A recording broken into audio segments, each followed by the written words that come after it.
Hi Google, my name is Jessica and I'm hoping to join your ranks as one of the newest Google certified trainers.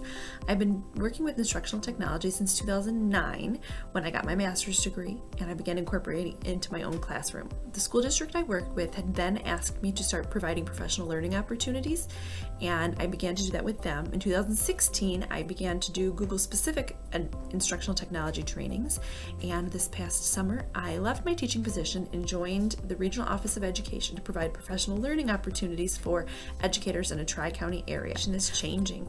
It's becoming more innovative, more personalized, and Google is a platform that helps us be able to do that. So I want to be able to take my knowledge and share it with others.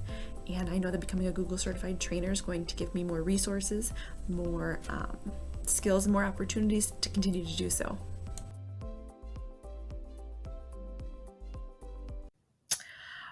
I'm a very practical person, so when I found out about the conditional formatting feature in Google Sheets, I was so excited. It had been something I was doing by hand using charts and markers for years. So I want to show you how you can conditionally format some of your scores using Google Sheets.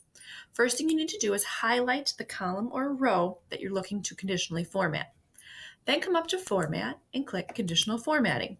Now I'm going to give these some rules, and I'm going to say if anybody has scored less than 39%, I wanted to highlight them in red so I can see them. They stand out a little bit more.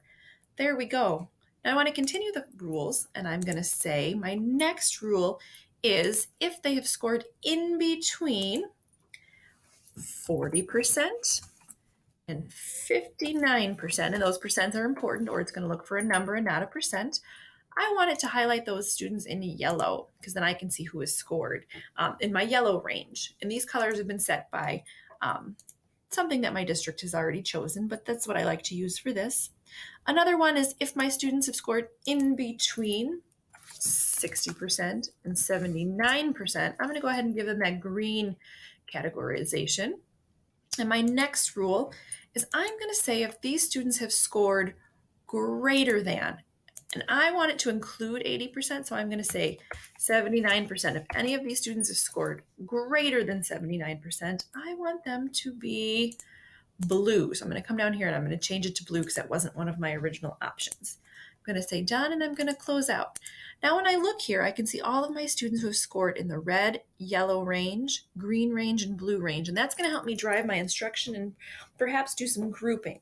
Now the neat thing with conditional formatting is that formatting is always there. So say I realized I made a typo and this student really only scored a 7 instead of an 8. If I change that and hit enter, it's going to change my formatting, it's going to change my percentage, and the color that I had chose for that formatting. So that's one practical way that I use Google Sheets to help drive my instruction.